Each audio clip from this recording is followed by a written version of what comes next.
Could I welcome everybody to the Scrutiny Inquiry Panel on Equalities.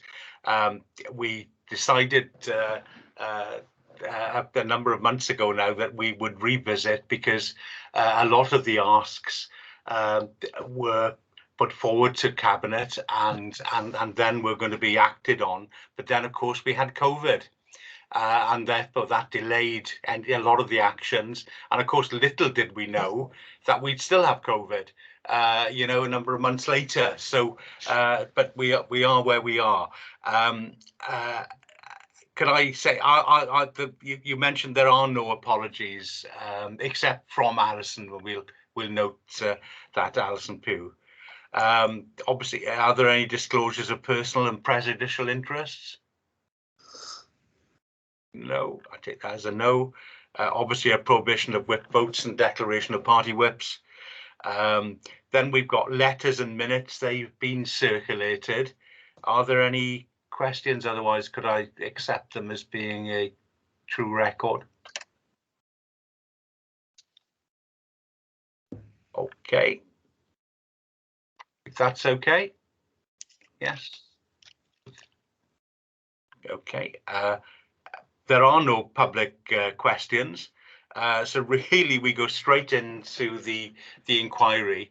I was obviously hadn't done a lot of this work before, and Louise actually was chairing the inquiry, and I got involved, and I have to say I thought the inquiry was really interesting, and the groups that we met around Swansea, and I learned so much from it. I really thought it was of real value. So, Louise, are you going to kick off, or is it Rian coming in, or what? How would you like to play it? I don't mind, really. I thought I may make some introductory comments, and then I wondered, did you want to go through the recommendations? Okay. I think that'd probably be the best way, so we could maybe look at them one at a time, and then the panel we sort of introduce them, and then the panel could chip in as we go through. Does that sound okay to everybody? Great, thanks. Thank you. Yeah. Yeah. So, I mean, as you said, Lyndon, it's this sort of funny situation for me to be in, having originally chaired it and now being the cabinet member on the other side. But I hope that sort of illustrates my commitment to these issues and how passionately I feel about it, and how I want to make sure that the recommendations are carried out. I think, as the report makes out, particularly sort of paragraph in section 4 there, I think that the inquiry did make a big impact, and as a result of the inquiry and the recommendations, it has had an increased focus on equalities across the council. Its profile has been raised, and we are working very hard to make sure it is really embedded at all levels and in all departments, which is obviously what we need. So yeah, if we look at the recommendations, the first one is about the setting up the strategic equalities group, and that one is obviously complete, which is fantastic. Sort of following on from the inquiry, we did originally establish the Equalities and Future Generations Policy Development Committee to sort of look at developing policy around this work, but we quickly realised that wasn't quite the right fit for this. We needed something that was a bit higher level and more strategic, that could take that oversight and direction. So that led to the establishment of the Strategic Equalities and Future Generations Board, which is now fully established and running. We're meeting monthly at the moment while we get the work sort of underway. We've appointed a strategic equalities and human rights coordinator to sort of support the work of the board. And it's chaired by myself, and also then the staff from the Access to Services team, Rian, Adam Hill, Lee Wenham as head of service, and then we bring in other cabinet members, other officers, etc., as required as we work through the work plan, and we pick up a lot of the recommendations from this group and the strategic equalities plan. So I'll pause there if there's any questions or comments on that recommendation. Rian, I don't know if you wanted to come in at all. No, nothing to add, Louise. As I say, it's been, I think, something that was needed for a long time. So I think it's a huge improvement, and I think it's obviously directly linked to the recommendation from the scrutiny inquiry. So I think it's a really good step forward, and hopefully will serve to embed equalities better throughout the council. Great, thanks. Welcome to Gideon too, who's joined us. That's great. Any other questions, anybody? But great, thanks, Louise. Do you want to move on? Yeah, and just saying, it's great to see you again, Gideon. And I think you're on the similar board that exists in Newport on this, and so that was really one of the the things that we looked at to kind of model this work. So very grateful for that input. The second one is about the strategic equality plan. I mean, that's pretty straightforward. That I think we picked up on that a little bit at the last meeting. That is done, and the recommendations for this inquiry did feed into the strategic equality plan. It was published, was it April 2020? So that takes us up for another 2 years. We're kind of halfway through it now, which seems crazy to think because the last 2 years have been so up in the air. But again, it was done very much on the basis of the recommendations, a lot more outcome focused, a lot more streamlined. We weren't able to sort of fully co-produce it because of the timescales, but I think the amount of engagement that went into the scrutiny inquiry fed into that. So I think it was a good compromise position considering where we were at the time in terms of timing. So again, I can pause there. I don't think there's a lot else to say on that one. It's being monitored by the board, and as you know, is done. Great. Any questions? Yes, just it's got March 2020 that it was established. Well, it's now March 2022. So do we have to continue or put a recommendation to continue with it? Because it's 2 years, not halfway through, Louise. Sorry, I mean the equality plan. The strategic equality plan lasts from 2020 to 2024. That's what I mean with Right. that one. Is Okay. that right, Rian? Have I? Yeah, it's a 4-year plan, and obviously every single year we also do an annual report on it, so we have to review it annually. So that's an annual process, and then obviously until the new plan comes in place, we need to refresh it every 4 years. Okay, thank you. No, that's fine. And and also I've taken it to the which scrutiny panel, the performance scrutiny panel. I think I'll take it to that annually as well. I believe. So it's being monitored. Great, thanks. The next one is number 3.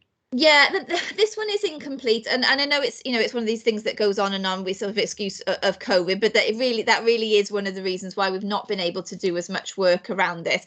That being said, we are still consulting with the Disability Liaison Group, and there's the Parent Carers Forum and things like that, and that work is going on, but we haven't done the sort of formal development of a work plan and sort of feeding that into the board and into the staff Equalities group, which we'll pick up on in a minute. But as I say, that being said, that work is going on. And for example, we're going to talk about Human Rights City later on. We've done significant engagement with all of these forums and other groups for that. But it is definitely an action for the board to kind of get that completed going forwards. And Rian, did you want to add anything to that? Yeah, no, it's just because I know COVID is not an excuse, but it is really one of those ones that obviously until you get them people in a room to actually have that conversation, it's quite difficult. And obviously we have continued to meet with these groups over the COVID pandemic, but I also think it's a lot and obviously this is a discussion for the board itself, but it's obviously a lot of groups are kind of independent from each other, and it's all about getting the officers who are supporting those boards in the same rooms, that we're all kind of coming from the same place. But I don't think we're quite there yet. I think in the next few months, hopefully when we can start meeting people and being a bit more normal, we can progress this work. And obviously, as Louis said, the Human Rights City agenda kind of brings that a lot more into focus. So I think it needs to happen on both fronts, really. And I will say as well, we in some ways we've learned from the experience of COVID about what we can be doing online. We have been meeting with groups online. Obviously, some people would prefer to meet in person, so it's how can we do this in a sort of hybrid and inclusive way that gets as many people involved in sort of council processes as possible. And to mention Human Rights City again, one of the principles of that very much is around citizenship, citizen empowerment and things like that. So it's definitely on the agenda to get that done and completed at some point. Although I did see on that, one of the things suggestions was about an interfaith forum. That definitely is up and running and very active as well. So that's a good plus. Well, I think using Teams and so on, it has involved a lot of new people as well who wouldn't have normally driven into the Guildhall or wherever to meet us. So it's not all been bad actually in that sense, because we have been able to engage. And any other comments, anyone? No, great. Louise, number 4 then. Council Champions. Again, this one is incomplete, but it's largely because of the needing to link it to the previous one, the sort of equality groups, and the next one, sort of the staff ones. But that's not to say nothing's been going on. I've picked up Champions Liaison as part of my portfolio, and I've restarted the Champions meetings. Again, they've had a sort of a bit of a break, and the other issue is that they are political appointments. So I think when after the election in May, will obviously be there an influx of new councillors. There would be a really good opportunity to refresh the list of champions and see if people are in the best roles, and if there's anyone that wants to pick up any areas that do not have a champion at the moment. But again, so the champions are doing their work, but in relation to the recommendation about them working more closely with the equality forums and with the staff equality for representatives, that hasn't quite been formalised yet. But as I say, our champions are very active and championing their causes. Okay, any questions? No, great. Gosh, we're going through this well. We'll be out in time for you, Sue. Yeah, number 5 then. Again, very similar. This is on the staff equality representatives. Again, incomplete, but definitely this work is underway. Obviously, our staff have been very stretched because of COVID pressures, but that group is back up and running. Was it last week we met with them, Rian? I think it's 2 weeks ago. So it's back 2 weeks ago. Oh gosh, yeah. So there was a meeting 2 weeks ago where I met with them to explain how the relationship with the board will work, so we can sort of pass things down to the staff equality group. Some of the recommendations from the board and the strategic equality plan, to ask our staff to pick that up, and then likewise it's an opportunity for staff to raise equality issues that they're finding with us at the board and asking us to sort of act on them. So it's very much going to be a two-way relationship with our staff. I think, as it outlines in the report, there's already training things have happened with the staff equality representatives, and that's going to be cascaded amongst their teams. So again, we need to clarify that relationship with the equality forums and the councillor champions, but we've got the system back up and running again, and that relationship with the boards is now underway, and Rian sort of chairs that and works for that. So I don't know if you want to add to that, Rian. Yeah, no, it's obviously as we said, sort of staff resource meant that we hadn't met through the pandemic, but we've started that back now, and actually we had a very good first meeting, and I think having that consistent link with the board will be really useful for that group to ensure that continued conversation happens. Like, obviously the next steps now are to link it with the equality forums and the cancer champion. So that's the kind of next chink in the chain, if you like. Okay, any questions, anyone? No. Okay, great, thank you very much. That's obviously good news. The number 6 then. The carer strategy, yeah. Well, this was something that was very, very important to carers that we met with as part of the inquiry. So I'm really pleased that this has been completed. Obviously, this isn't something I was involved in sort of personally, because it's not part of my portfolio, as it comes under the work with social services. But that was, but I know that an incredible amount of work went into that, and it was done co-productively as well. And I think everyone was really pleased with the strategy that was developed. So So yeah, so hopefully that can be a good example for us to pick up and use as part of co-production, which is later on, I think, as across the council. Okay, great. Any questions? Anyone? No. Okay, great. Thank you. Number 7 then. Yeah, there's a couple on staff that I think we could maybe pick up together. So 7 and I think 14 and 9 and things. Again, yeah, so about we picked up that we want to make our staff more representative of the communities that they serve in Swansea, make sure that there is no barriers to progression and to recruitment and things like that. Again, this is another one which is sort of incomplete but underway. It's part of the new workforce strategy, which is I think being drafted at the moment, and Adam Hill is leading a new workforce equalities group driving this forward and looking specifically at some of the issues that we've picked up. I know one of them is around workforce data. The Oracle new electronic computer system is coming in for that, which will hopefully make that a lot more streamlined, but we've also working on how we get that data into that system and how we talk to our staff and encourage them to give us their protected characteristics, and so we are in a much better position to report on these things and make sure that we aren't that there is equality and non-discrimination across our workforce. So again, another one which is incomplete, but we're getting there. Okay, well, Rome wasn't built in a day either. You've got to work through these things, and it's a moving feast. Any questions, anyone? No. Okay, great, thank you. That's number 8 then.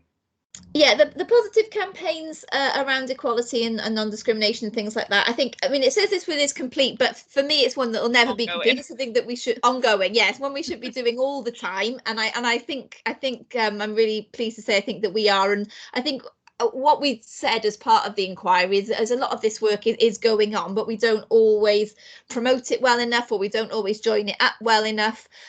So I definitely think over the last couple of years and going forward, we are raising the profile of equality campaigns. And for example, Holocaust Memorial Day, which is coming up tomorrow. We've now sort of taken that out of schools and turning it back into a bigger civic occasion.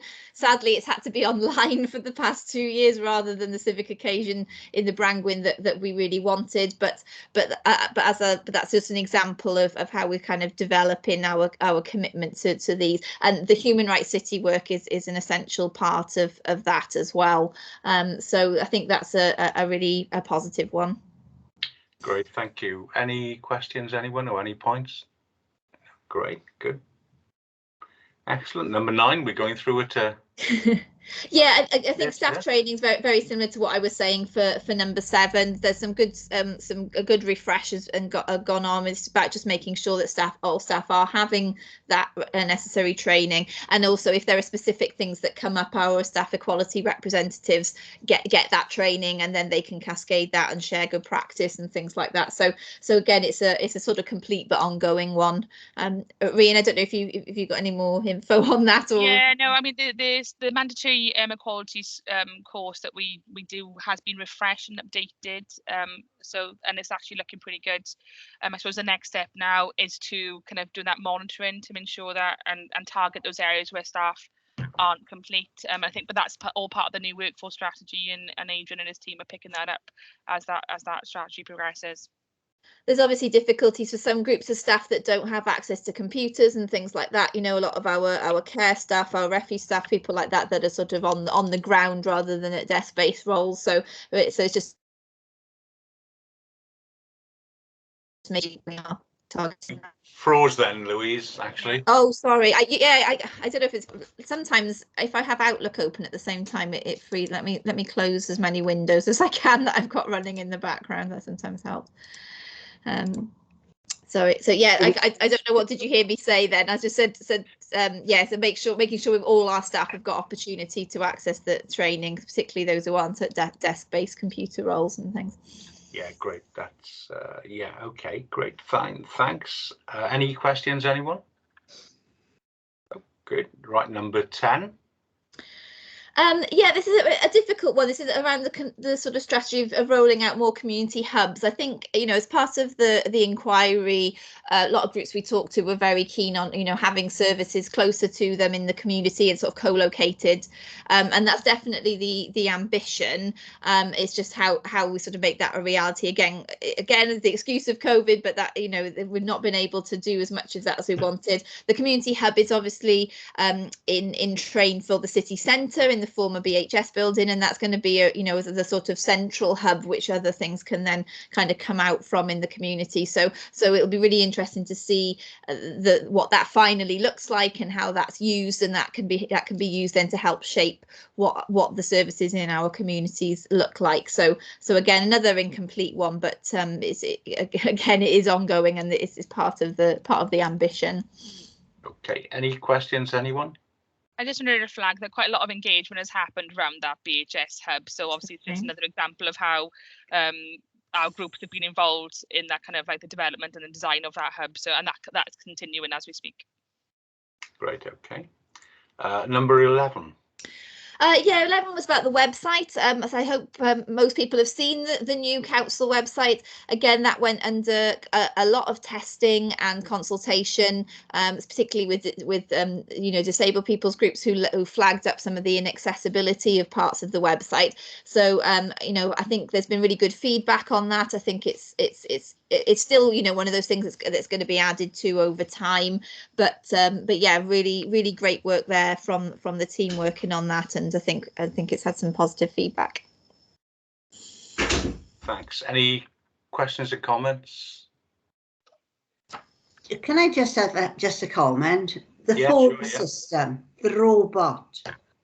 Okay. If anybody else is having problems, but it certainly doesn't understand my accent, and I don't know if I'm very Welshy on the phone or what. And a lot of people have said to me they're unable to get through on the phone, and I don't think the robot is helping. Okay, thank you, Sue. We'll feed that back, and yeah. Again, it's one of these things, because Equalities is so cross-cutting. That's not part of my portfolio, but I will pick that up with the cabinet member and see what the issues are there. Thank you. Okay, so we then go on to number 12. Sorry, let's scroll down my page. Which was number 12. Sorry. Because I closed everything, and now I can't find my thing. Oh yeah, so about easy read and plain English resources. Again, this is an ongoing one. A lot of work has been done on having some training around this. The equality reps have had a training on this, and we have had some training about producing easy read documents. And I think, yeah, it's definitely something we're looking to do a lot more of. So, for example, the recent Human Rights City survey, an easy read version was provided for that, and we're trying to do it more as a matter of course, but it's quite resource intensive, obviously, but you know, obviously we want to make sure as many people as possible can access council documents. Okay, any questions? I don't know, Rian, if you've got anything to add to that, as it's sort of your area. Yeah, I mean, it's just obviously there are certain pockets of the council that are doing this as a matter of course. For example, adult services and social services, that they are regularly providing their documents in an easy read format, because obviously they need to ensure that their users are understanding it. I think it's just a case of getting other people thinking about it earlier, because obviously, one, it takes time, and two, it takes resource. So it's just building that thinking into whatever you're doing. You know, is it something that you think that requires an easy read version, and if yes, building that into your planning and thinking. So that's where the staff reps, that's where their role comes into play, in terms of getting that message out to their service areas and ensure people are thinking about whether they need to and should be providing an easy read or plain English language version of anything they're doing. Great. I know I'm a member of the Poverty Reduction PDC, and we've been doing a lot of work around debt and the letters that people receive and so on. And I think Erica as well is on that, and that they, you know, obviously we've been quite keen that the language used is you know, easily understood and helpful, and I think that feeds into what you're saying, Louise. Absolutely. I think, it's much easier, isn't it, to produce a document from first principles that is accessible to everybody, rather than having to go back later and translate it and produce other versions. I mean, easy read is quite a specific thing. It's about, for people with learning difficulties and being able using pictures and infographics and things like that in addition. But what's accessible is good for everybody, really, isn't it? If English isn't your first language, or you haven't got such high levels of literacy, etc. So it's about making sure that everybody understands, and can engage with council information. And it's the way it's said as well sometimes. Absolutely, the tone too. Yeah. And I know there's something going to cabinet about that with recommendations, but a lot of work has gone into that, as Erica will say. 13 then.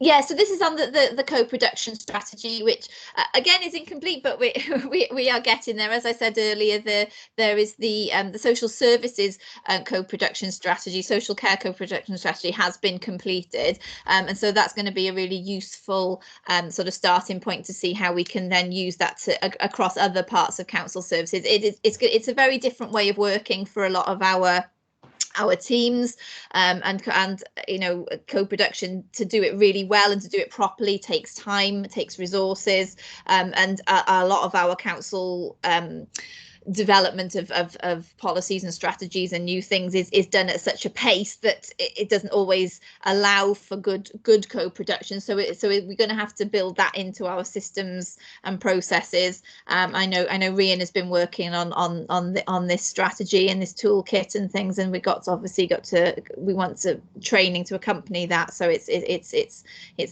an ongoing action. Rian, did you want to add to that? Yeah, no, it is ongoing, and I think it's about the resource. So I think a paper is being prepared for CMT to highlight the resource needed. We've also been to the PDC a couple of times in terms of trying to allow them to help us sort of shape that kind of policy and what it should look like. So it's ongoing, and it's just a case of trying to move the pieces forward. But I'm building on the very good work that's already been done by social services. Okay. Gideon. Hi, yeah. Just to say that all sounds great. I don't know if I've mentioned before, but with a slightly different hat on, I've been involved in the evaluation of the Social Services and Wellbeing Act. So that's due to be published at the end of this year, and I've actually been. We divided it up into themes, and I've been dealing with the co-production theme, and we've had quite extensive kind of interviews and focus groups with different service users and different stakeholders about it. And a really common it's not the only thing by any means, but a really common thread in what people say is that, like, local authorities sound like they want to use the word co-production, but they don't actually put any kind of oomph behind it. And they tend to say things like, yes, we're co-producing loads, but they're not really, or they're not really putting their money where their mouth is. So I think that I don't want to make this too corrupt, but it could be really helpful from the sounds of it to have to be able to include as an example in our report the kinds of things that Swansea Council are now doing, because that's exactly what a lot of people are saying the councils aren't doing. Okay. Yeah. So, and that's not to say that it magically sorts everything out, but you're obviously really aware of exactly that issue, that you have to kind of walk the walk as well as talking the talk. And I think that's that is, if there's one finding from our evaluation, it's that basically. So. Oh, thank you. No, I would definitely, perhaps we'll pick it up after the meeting if we can help feed into that at all, because I think you're definitely right. I mean, obviously, I don't think we're necessarily doing everything right, and we're at a very early stage with this. But I don't want to. I agree. I think as a council, we're not saying that we are co-producing when we're not. I think that's the essential thing, isn't it? I think it has become a bit of a buzzword, but we want to make sure it's done properly. There is a co-production network that is organised by SCVS. Swansea Council for Voluntary Services, and I think that's sort of been commissioned by SCVS, have been commissioned by the council to sort of do that, and I think that contract is up in April, I believe. So then we'll sort of see what that looks like going forward. But yeah, it's definitely something we want to do properly because it is so important. but you can build on the expertise of the various groups, isn't it, really? And I think that's the important sort of the thing there. And a good point, Gideon.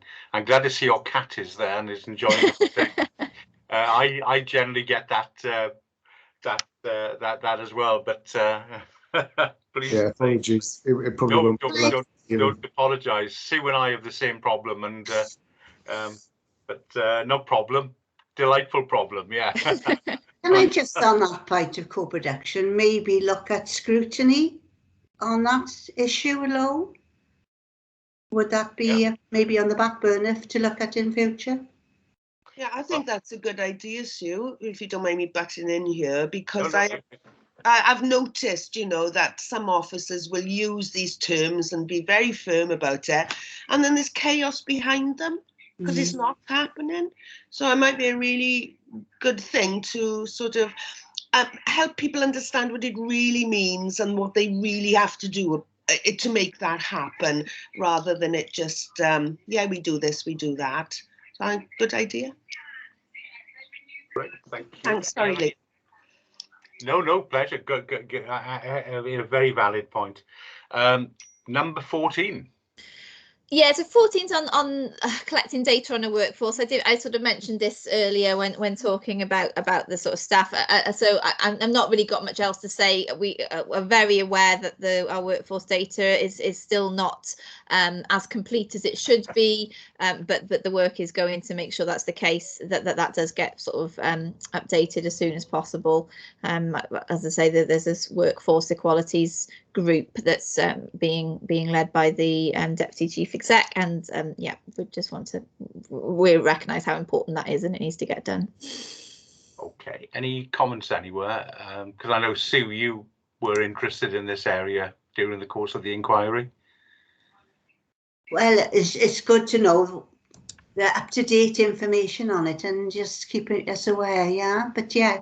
Yeah, I mean, it really came to the fore during COVID. We needed to know which of our staff were vulnerable or disabled, had disabilities. We needed to know how many were from a Black, Asian or minority ethnic background, because obviously we knew how disproportionately affected those groups were by COVID. We wanted to know what languages our staff spoke so we could help translate things, and we didn't have that to hand as much as we needed. So that's definitely brought it into sharper focus. Yeah. Great. Number 15 then. Sorry, let me just whiz through. Yeah, so about sort of an internal comms program. I think this is very similar to the one about leading a strategic, leading positive campaigns. I think this is something, again, it says complete, but I'd like it to be more ongoing. Yeah, this is again work that we will never complete, but again, I think we are raising the profile of these issues. We're making sure that we are sharing good practice across our staff teams. We're making sure staff are aware of equality issues. We're supporting our staff with protected characteristics, and we're shouting about the stuff that we're doing well, and inviting people our staff to support us where we're not doing things so well. Okay, any comments, anyone? Just a comment on the NEAT team, that work throughout the city. They have not been able to carry on their work at the minute, and yet other sections have been. Is there a way of us looking at equality for the NEAT team to start back to work? I'll have to pick that up with the relevant cabinet members. It'd be with Councillor Mark Thomas and Councillor Mark Child, I suppose, isn't it? Because it kind of comes under both of their sort of portfolios. I apologise, I can't comment on that at the moment. I think it was done for good reason at the start of the pandemic. We'll need to see how we pick that back up. Absolutely. Okay, any other comments on that? No. Okay, number 16. Sorry, I'm just whizzing through. Yeah, so this is about continuous steps towards becoming a human rights city. So very pleased to say that is well underway. We had our sort of citywide launch in December. All the members of the Public Services Board have now signed up to a statement of intent, and we've kicked off our year of action around achieving that status. As I said earlier, we've done very extensive consultation engagement engagement with various groups, so as the disability liaison group, parent carers, the interfaith forum, groups representing different minority ethnic groups and across the city. I've been out to several schools. You know, we've done so much on this. It's been really lovely to see the positivity around us leading this initiative and people feeding in. So we're now going to get an action plan underway. There's a survey out at the moment that closes March the 1st. I'll give a plug for that. I think Rian sent it around again this week to all councillors. It would be fantastic if you know, if we could have your support in circulating that and helping us identify the priorities for what we want a human rights city to look like in Swansea in the first instance, the things for us and partners to be working on.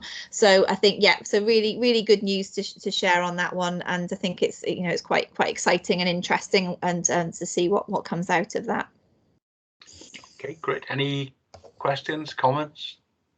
No. Rian, have I covered it enough on that? Have you anything you want to? About it, yeah. So obviously we went to I think we've got until December 2022 to declare, but obviously that'll still be ongoing. So it's one of those ones that it will declare, but then also that work will keep on continuing throughout. So it'll never end, hopefully. Yes, it's you know, it's not one of those things that say tick, done, we're a human rights city, human rights are fine in Swansea. It's about keeping that awareness, keeping that understanding in people's minds, empowering citizens to understand their own rights and use rights-based language in claiming their rights and participating in their communities and in society. So yeah, it's great.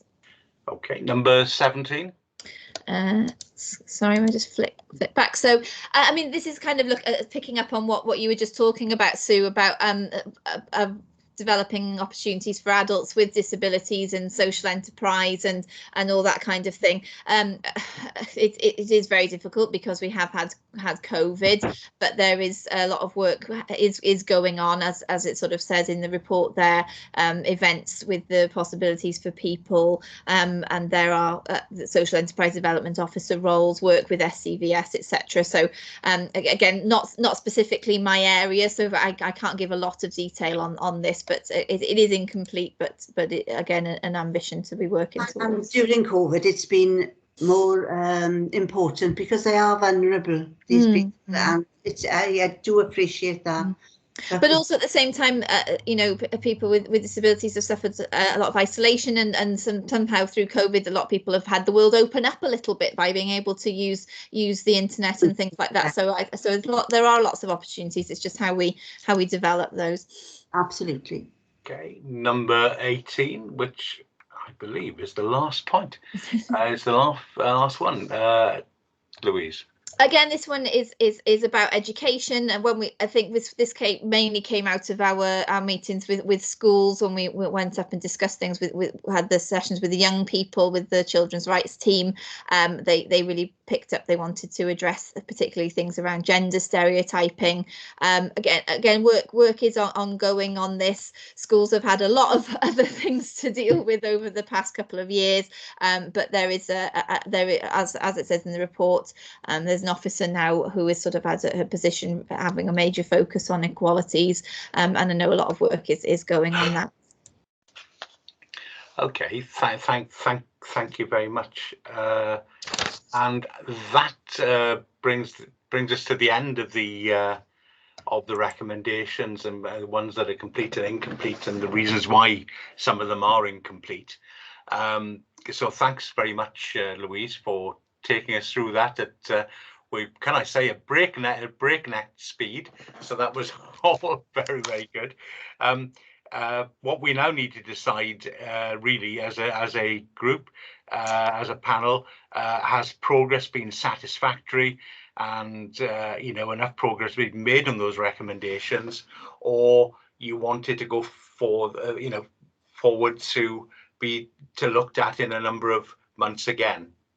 Am I supposed to leave at this point? Are you supposed to talk without myself and Rian? Is it? It's, you know, to be honest, it's up to you where you can stay. I'm happy to stay. I'm happy to stay. No, very welcome to stay as well. Can I just, before I have to leave, say I think you've done a great job in that the situation the last 2 years has been horrendous, and to see any progress has been quite heartwarming. So thank you for that. And Lyndon, my apologies. Okay. Lyndon, I would like to say we could, sorry, I would like to say that we need to keep on top of this, you know, that these matters come back to the group so that we can have a look and see if there's any more progress we can do, or if we're missing anything, any loops there. So I'd advocate that we do meet again. I was going to say, Lyndon, because it's the end of the council term and you won't be looking at this again till, you know, this won't come back for 9 months to a year if you're going to look at it again. And you've got a very small group left, that we would need to refer it to the Scrutiny Programme Committee, and they would then decide, they would then just look at your outstanding recommendations, but you'd need to decide which ones you would felt that they would want to look at, because this group really is a time limited group. So really we've done 2 meetings, that's because of COVID, but normally you only do 1 full follow-up and then refer it on for, and if there's any particular issues within that, we can then, they can then get pulled out and they can then be followed up via the Scrutiny Programme Committee rather than the whole thing coming back. So it's a case of having to think about that, whether you're happy with the recommendations as they are at this point and you're happy to sign it off, or whether which recommendations you would like to be followed up at a later date by the Scrutiny Programme Committee. So that's really how we're going to need to take it forward on this occasion, mainly because you're such a small group, and also because a number of the members have moved on to different roles, and also it's the end of the council term, so you know we may have different members. So there is a route to follow on, but it will be different to normal. Yeah, can I say, I think we've made good progress, really good progress. And you say people moving on. In fact, Louise had moved on, and I got confidence in the fact that as she chaired this group, that now she's the cabinet member responsible for a lot of it, of the work. I think that's good news, because you know where it's all coming from, and so on. One area that was mentioned was co-production, which Erica you mentioned, and maybe that is something that the Scrutiny Programme Committee could look at, and possibly we could, when we decide whether councillors are back, if it could be looked at and see if they want to make it a working group or a or you know, well, not necessarily an inquiry, but to see you know to look more deeply into co-production. And so on, but that is an area obviously that is important for the points that Gideon made earlier as well. So maybe that is something that could be you know developed further. But I think it was about a number of months ago now when we met and we decided we'd move it on a bit now, and because of COVID, and we'd have this meeting today. But I think, you know, little did we know that we'd still have COVID with us. But I think we've made good progress actually in a lot of those areas. You know, so I propose that I would think that that we sign the report off, but follow it up with the Scrutiny Programme Committee about co-production. I agree. I agree. Any other points from anyone? No, I think that's the way forward, Leighton. Sorry, I'm butting in again. No, pleasure. You know, you do that. Yeah. Sorry, I was just going to simply say, yeah, partly based on what I was saying before, I think that'd be a great idea, and if it's appropriate, I'd be happy to be involved with that in whatever way is appropriate. It'd be certainly really interesting to hear what comes out of that kind of group. So yeah, I think it's really important that the councillors do what we say we're going to do, and we can see from this report that we're doing a lot, but it really is about some individuals, in my experience, that can hinder or you know make things go forward. So I do agree with Gideon and Sue that round that issue of working together and sharing everything is so vital now that we need to make that happen. Thanks. And yeah, as we said, we can actually build on the experience of those other groups as well, isn't it, really? And that's an interesting piece of work, but obviously it will be up to the Scrutiny Programme Committee what they actually move forward. But when we just, as you know, there's always a conference to decide on the various working groups and so on, and that is certainly one that I'd be, if I'm around, that's one that I'd be very keen to see happening.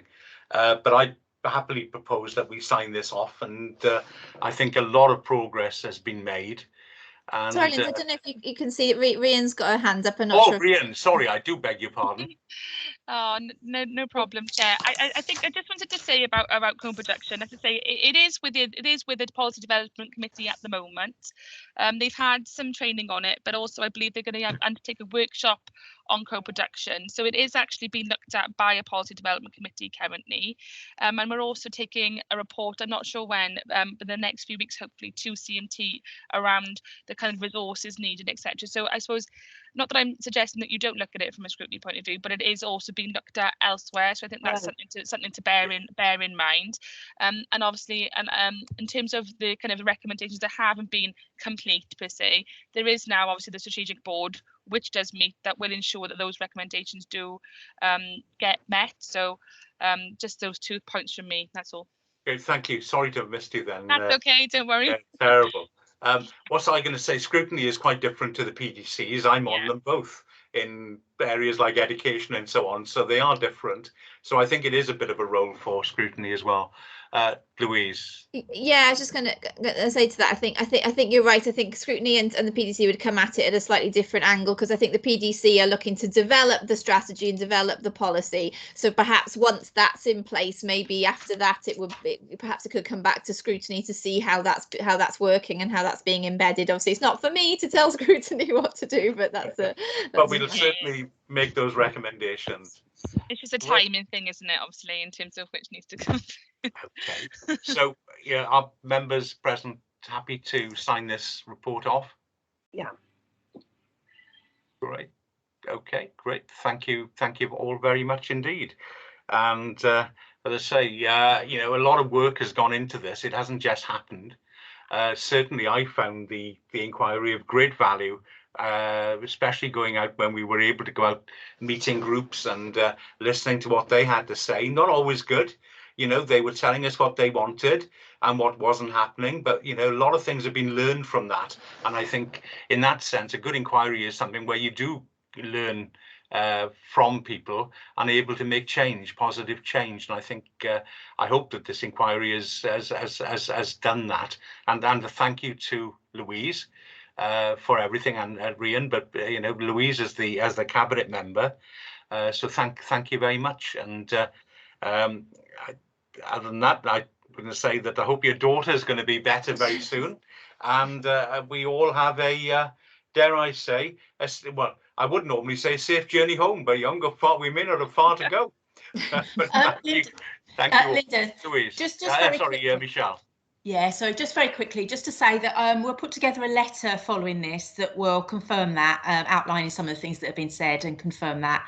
And then that will note that you want to do something with co-option, and that will then be referred to the Scrutiny Programme Committee. I'll keep a note of that, Gideon. So hopefully if they do take that up, we'll have a note of that, and we'll contact you about whether you want to be involved. But can I thank you all, though? Can I just, could I put on my record my thanks to the panel for all their work, and obviously to the officers as well, to Rian and her team who you know work incredibly hard on this. So thank you, and to Michelle and her team. Yeah, absolutely. Thanks everyone. Thank you. Thank you. See you soon. Bye-bye. Bye-bye. Bye.